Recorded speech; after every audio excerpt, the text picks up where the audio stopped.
நான் அப்போ கோவப்பட்டு புருஷன் பொண்டாட்டிக்குள்ள நடக்கிற விஷயத்த வெளியில சொல்றியே, நீ எல்லாம் ஒரு புருஷனா, மனுஷனா இருக்க கூட தகுதி கிடையாதுன்னு உன்னை திட்டினேன்.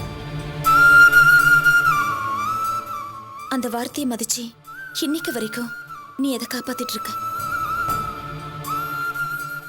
என்னாலதான் அதை காப்பாற்ற முடியாம போயிடுச்சு.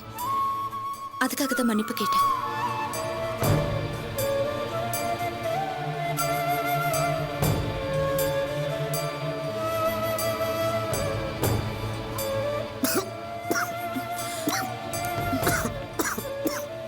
இந்த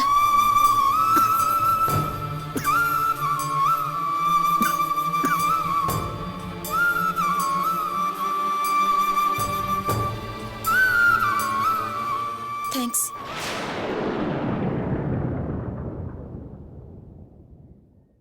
காலையில வீட்ல எங்க உங்க அம்மா கிட்ட உண்மையை சொல்லிடுவோன்னு பயந்துட்டே இருந்தேன்.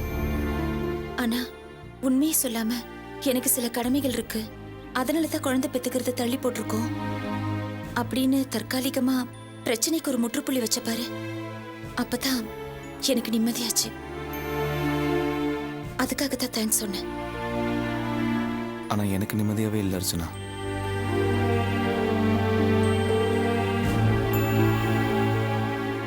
நீயே சொல்லிட்ட தற்காலிகமாக தான் இந்த பிரச்சனைக்கு ஒரு முற்றுப்புள்ளி வச்சிருக்கேன்னு. 3 மாசத்துக்குள்ள நீ கர்ப்பம் ஆகணும்னு அம்மா கெடு கொடுத்துருக்காங்க. அதுக்கப்புறம் இந்த பிரச்சனையை நம்ம எப்படி சமாளிக்க போறோம், என்ன சொல்ல போறோம், ஒண்ணுமே புரியல.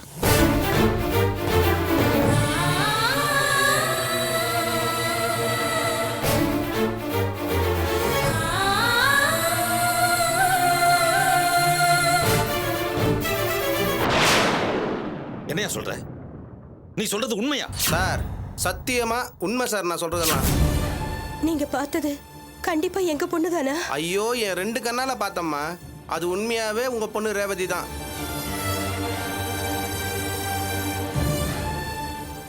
என்ன சார் நீங்க யோசனை பண்றத பார்த்தா என் வார்த்தையில நம்பிக்கையே இல்லை போல இருக்கு. சார் அந்த பொண்ணும் அந்த பையனும் எவ்வளவு அந்யோன்யமா இருந்தாங்க தெரியுங்களா? அந்த பையன் சொல்றான் இந்த கல்யாணம் கண்டிப்பா நடக்காது, உன் விருப்பப்படி தான் கல்யாணம் நடக்கும்னு உங்க பொண்ணுக்கு உறுதிமொழி கொடுக்குறான் சார்.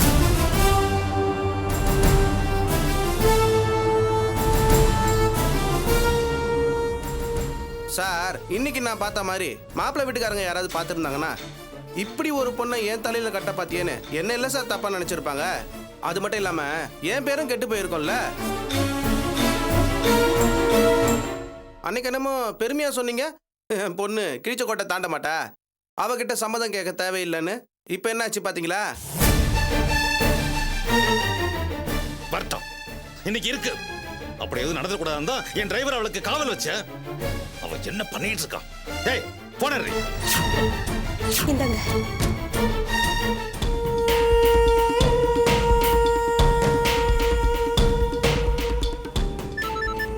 உங்க அப்பா தான். ஹலோ சொல்லுங்க சார். எங்க இருக்க? வடபழனியில் இருக்கேன் சார். ரேவதியை கூட்டிட்டு உடனே வீட்டுக்கு வா. சரி சார். உங்க அப்பா பயங்கர டென்ஷன்ல இருக்காரு. அந்த புரோக்கர் போட்டு கொடுத்துட்டான் போல இருக்கு. அவனுக்கு இருக்கு. வாசு, இப்ப என்ன பண்றது? பயப்படாத, நான் இருக்கல்ல.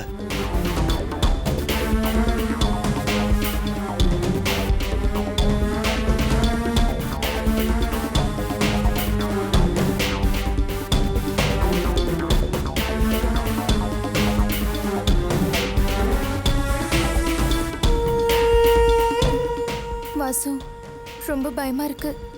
தைரியமா இரு, நான் பாத்துக்கிறேன்னு சொல்றேன்ல.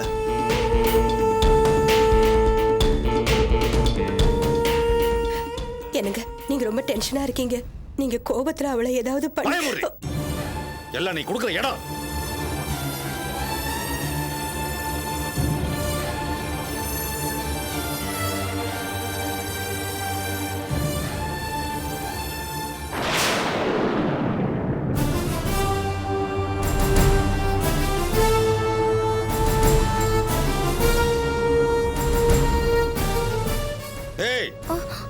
வாங்க. ஏண்டா நான் உனக்கு என்ன சொன்னேன், நீ என்ன செய்யற? இவள எவ்வளவு ஒருத்தன் கூட பேச விட்டு நீ பாத்துட்டு இருக்கியா? ஐயோ சார், அங்க பேசிட்டு இருந்தது வேற யாரும் இல்ல சார், இந்த பையன் தான் சார்.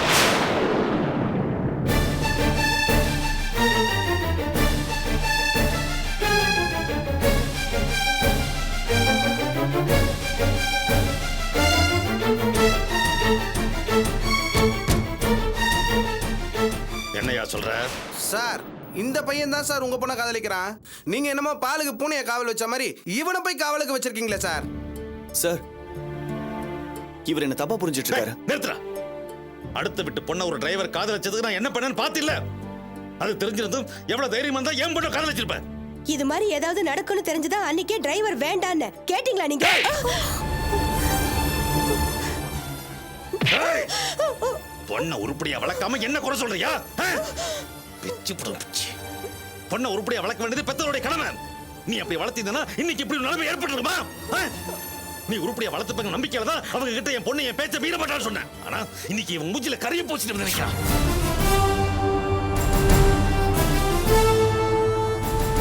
டேய், உன் மேல எவ்வளவு நம்பிக்கை வச்சிருந்தா என் பொண்ணை உன்னையே கண்காணிக்க சொல்லிருப்பேன். அவ்வளவு நம்பிக்கை வச்சிருந்த எனக்கே நம்பிக்கை துரோகம் பண்ணிட்டியடா. சும்மா விட மாட்டேன். ஏய், கொல்லுங்க சார், கொல்லுங்க. நான் சொல்றது கேட்டுட்டு அப்புறமா கொல்லுங்க. ஏய், சொல்லு, என்ன சொல்ல போற? சார், நீங்க நினைக்கிற மாதிரி நான் ஒன்னும் நம்பிக்கை துரோகம் பண்ணல சார். உண்டு வீட்டுக்கு நான் துரோகம் பண்ண மாட்டேன் சார். நான் எப்பவுமே உங்களோட விசுவாசி தான் சார்.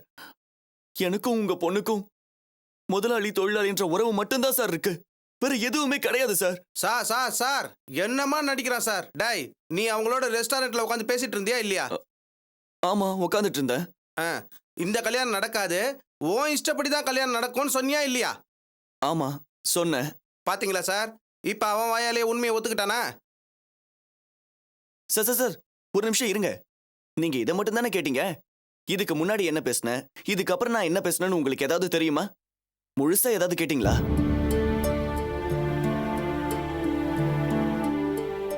பேசுறத ஒத்துக்கிட்ட, அப்புறம் என்ன முன்ன பின்னன்னு சப்ப கட்டு. சார், இவனை நம்பாதீங்க சார்.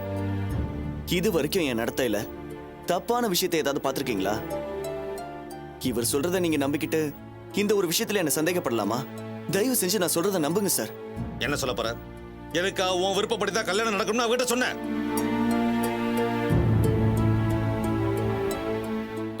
ரேவதி மேடம், நீங்க கொஞ்சம் உள்ள போங்க. அவளை எதுக்காடா உள்ள போக சொல்ற? எல்லாம் ஒரு காரணத்துக்காக தான் சார் சொல்றேன். மேடம், நீங்க கொஞ்சம் உள்ள போங்க ப்ளீஸ். மேடம், தயவு செஞ்சு உள்ள போங்க. போங்க மேடம்.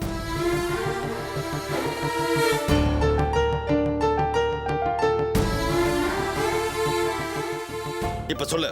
சார், நான் நடந்ததை முழுசா சொல்றேன் சார். உங்க பொண்ணுக்கு இந்த கல்யாணத்துல சுத்தமா உடன்பாடே கிடையாது சார்.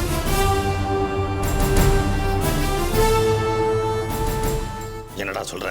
ஆமா சார், மேடம் படிச்சுட்டு இருக்கும் போதே கல்யாணம் வேண்டாம், இன்னும் 2 வருஷம் மேற்படிப்பு முடிச்சிட்டு அப்புறம் கல்யாணம் பண்ணிக்கலாம்னு ஆசைப்படுறாங்க. உங்க மேல அவங்களுக்கு மரியாதை, பயம், பக்தி, என்கிட்ட கொஞ்சம் ஃப்ரெண்ட்லியா பழகுறாங்க சார். அதனாலதான் இந்த விஷயத்தை என்னால தெரிஞ்சுக்க முடிஞ்சது.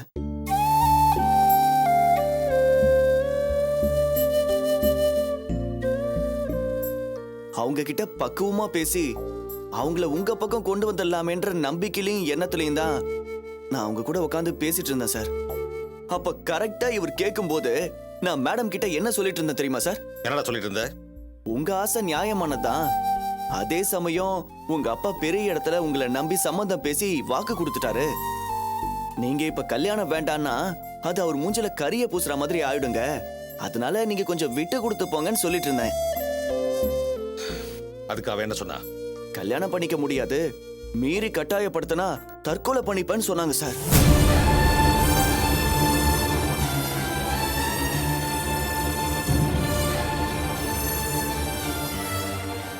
இந்த வயசுல உணர்ச்சி வசப்பட்டு ஏதாவது தப்பான முடிவெடுக்க வாய்ப்பு இருக்குல்ல சார். அப்படி எதுவும் நடந்துடக்கூடாதுன்றதுக்காக தான் அவங்கள சமாதானப்படுத்துறதுக்காக நிச்சயதார்த்தத்துக்கு மட்டும் ஒத்துக்கங்க, ஆனா கல்யாணம் உங்க அப்பா விருப்பப்படி நடக்காது, உங்க விருப்பப்படி தான் நடக்கும்னு சொல்லிக்கிட்டு இருந்தேன். என்ன கேட்காம நீ எப்படி அப்படி சொல்லலாம்? அப்ப அவ இஷ்டப்படி நீயே அவளுக்கு கல்யாணத்தை பண்ணி வச்சிருவியா? ஐயோ, அப்படிலாம் கிடையாது சார். மெல்ல மெல்ல உங்க விருப்பத்துக்கு ஏத்த மாதிரி மாத்திடலான்னு தான் அப்படி சொன்னேன். மத்தபடி உங்களுக்கு எதிராவோ உங்களை எதிர்த்தோ பேசுற சக்தி எனக்கு கிடையாது சார். நீ சொல்றது உண்மையா? உங்க உப்ப தின்னனா உங்களுக்கு துரோகம் பண்ணுவனா? நான் இதைத்தான் சார் சொன்னேன். ஆனா இவர் முழுசா புரிஞ்சுக்காம அரைகுறையா கேட்டு வந்து உங்ககிட்ட தப்பா சொல்லியிருக்கார் சார். ஏயா இப்படி ஒரு நல்ல பையன் மேல வீண் பழிய போட்டு குட்டையை குழப்பிட்டே ஐயா. சார் அந்த இடத்துல அப்படி ஒரு வார்த்தையை கேட்டா யாருமே தப்பா தானே சார் நினைப்பாங்க. நானும் அப்படி நினைச்சிட்டேன். நினைப்ப நேர போய் மாப்பிள்ளை வீட்டுல சொல்லாம இருந்தியே. ஏயா நான் தான் உன் கமிஷன்லாம் மொத்தமா சேர்த்து தரேன்னு சொல்லியிருந்தேன்ல. ஆமா. அன்னைக்கு உனக்கு தரலங்கிறதுக்காக இப்படி எல்லாம் பழி வாங்குறியா? அப்படிலாம் ஒண்ணும் இல்ல சார். ஏதோ தப்பு நடந்து போச்சு. இனிமே எதுவும் தப்பு நடக்காம நான் பாத்துக்கிறேன். உங்க பொண்ணை நீங்க பத்திரமா பாத்துக்கோங்க. ஏய் போ. வரேன் சார். ஆளப்பாரு. சார் உங்க சந்தேகம் தீர்ந்துடுச்சுல்ல, நான் வீட்டுக்கு போறேன் சார். நில்லு. இனிமேதான் சந்தேகமே. ரேவதி கல்யாணம் வேண்டான்னு சொன்னது மேல படிக்கவா இல்ல காதல் எதில் ஏதாவது பண்ணிட்டு இருக்காளா? சார் அவங்க ரொம்ப நல்ல பொண்ணு சார். அந்த மாதிரிலாம் எதுவும் கிடையாது சார். அப்படியே இருந்துட்டா நல்லது. இல்ல அவ ஏதாவது காதல் பண்ணிட்டு இருந்து அந்த விஷயம் உனக்கு தெரிஞ்சு நீ என்கிட்ட மறைச்சேன்னு வச்சுக்க, மாவனை அவங்க 2 பேரோட சேர்த்து உன்னையும் போட்டுருவேன். ஜாக்கிரதை. இனிமே உங்களுக்கு என் மேல் நம்பிக்கை வரல? ரேவதி மனசை மாத்தி என் விருப்பப்படி அவ கல்யாணத்தை நடத்தி முடிக்க வேண்டியது உன் பொறுப்பு தான். புரியுதா? சரிங்க சார்.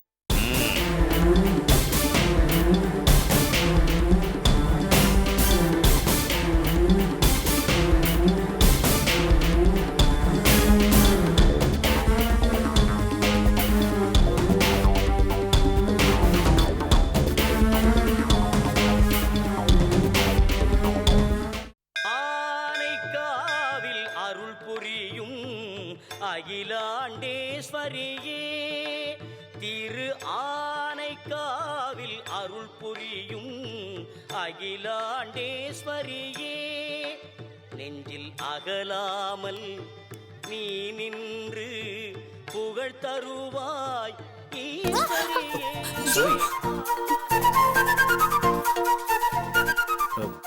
சாரி. இது சாரி இல்ல, சுடிதார்.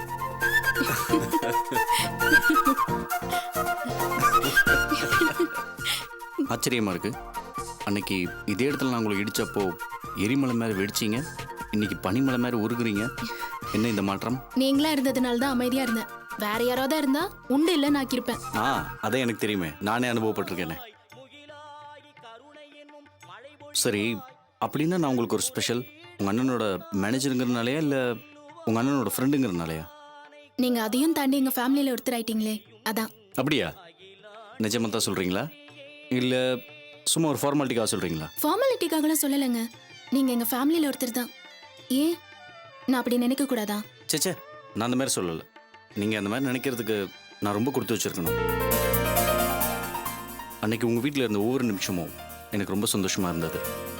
நான் வீட்டுக்கு ஒரே பையன், அதனால சின்ன வயசுலேருந்து நான் தனியாகவே வளர்ந்துட்டேன். ஸ்கூல், காலேஜ் எல்லாமே ஹாஸ்டலில் தங்கி தான் படித்தேன். வீட்டுக்கு போனாலும் அப்பா அம்மா நான் 3 பேர் தான். சந்தோஷமோ துக்கமோ எதுவாக இருந்தாலும் நாங்கள் 3 பேரும் தான் பகிர்ந்துக்குவோம். ஏன்னா எனக்கு ஃப்ரெண்ட்ஸ் அவ்வளோவா கிடையாது. படித்து முடிச்சு வேலை கிடைச்சப்போ கூட என்னால் என் ஃபேமிலியோடு இருக்க முடியல. ஹைதராபாத், பெங்களூர், இப்போ சென்னைன்னு ஊர் ஊராக சுற்றிக்கிட்டு இருக்கேன். யாழ் மனசில் நான் ரொம்ப லோன்லியாக இருக்கேன்னு எனக்கு ரொம்ப கஷ்டமாக இருக்கும். அன்றைக்கி நான் முத உங்கள் வீட்டுக்கு வந்தப்போ உங்கள் எல்லாரையும் நான் பார்த்தேன். அப்பா, அம்மா, தங்கச்சி, குழந்தை எல்லாருமே ரொம்ப சந்தோஷமாக இருந்தீங்க. அதெல்லாம் நான் பார்க்கும்போது எனக்கு உங்கள் மேலே கொஞ்சம் பொறாமையாகவே இருந்தது. இதெல்லாம் என் லைஃப்பில் மிஸ் பண்ணிட்டேனோன்னு எனக்கு ரொம்ப கவலையாகவும் இருந்தது. இந்த மாதிரி ஃபேமிலியில் என்னால் ஒட்டும் உறவுமாக இருக்க முடியலேன்னு நான் ரொம்ப ஏங்கினேன். எப்போ நீங்கள் என்ன உங்கள் ஃபேமிலியில் ஒருத்தர்னு சொன்னீங்களோ நான் ரொம்ப சந்தோஷப்பட்டேன்.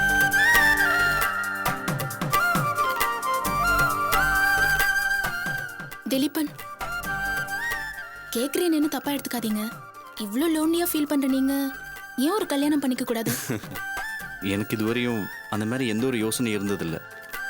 கல்யாணங்கிறது சாதாரண விஷயமா? முதல்ல ஒரு பொண்ணை பார்க்கணும், அவட்ட பேசணும், பழகணும். அதுக்கு மேலே முதல்ல அவளுக்கு என்ன பிடிச்சிருக்கணும். அதுக்கப்புறம் தான் கல்யாணத்தை பற்றி யோசிக்க முடியும். இன்னும் நீங்க உங்க மனசுக்கு பிடிச்ச பொண்ணை பார்க்கலையா? இப்போ தான் பார்த்துருக்கேன், பேசி பழகிட்டு இருக்கேன். அவளுக்கு என்ன பிடிக்குதா இல்லையான்னு தெரியல. பிடிக்குதுன்னு சொன்னதுக்கப்புறம் கல்யாணத்தை பற்றி யோசிக்கலாம். உங்களை எந்த பொண்ணுக்காவது பிடிக்காம இருக்குமா? என்னையும் பொண்ணுங்களுக்கெல்லாம் பிடிக்குமா? என்ன இப்படி கேட்டுட்டீங்க? கண்ணும் மனசும் இருக்கிற எந்த பொண்ணுக்கும் உங்களை பிடிக்காம போகாது. அப்போ உங்களுக்கு கண்ணும் மனசும் இருக்கா? இல்லாமலா உங்களை எங்க வீட்ல ஒருத்தர்னு சொன்னேன். தேங்க்ஸ் காவியா. எதுக்கு தேங்க்ஸ்லாம் சொல்றீங்க? தேங்க்ஸ் சொல்றது நல்ல பண்பாடு தானே? நல்ல பண்பாடு தான். ஆனா நெருக்கமானவங்களுக்கு தேங்க்ஸ் சொல்றது நாகரிகம் இல்லை. Yes yes yes, you are right.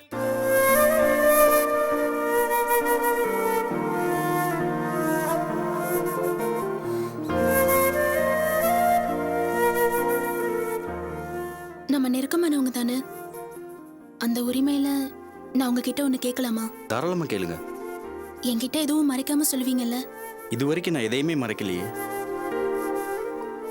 நீங்க ஒரு பொண்ணு கிட்ட பேசி பழகிட்டு இருக்கேன்னு சொன்னீங்கல்ல, ஆமா. அந்த பொண்ணு எங்க இருக்கான்னு நான் தெரிஞ்சுக்கலாமா? ஒய் நாட், இங்கே தான் இருக்கா.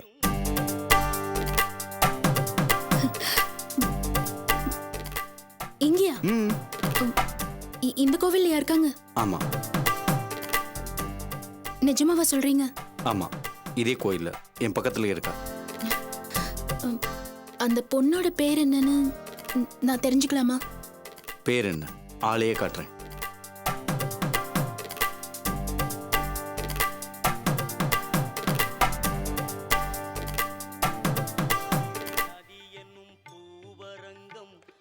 ம், அருள் திருவரங்கம் காவிரி.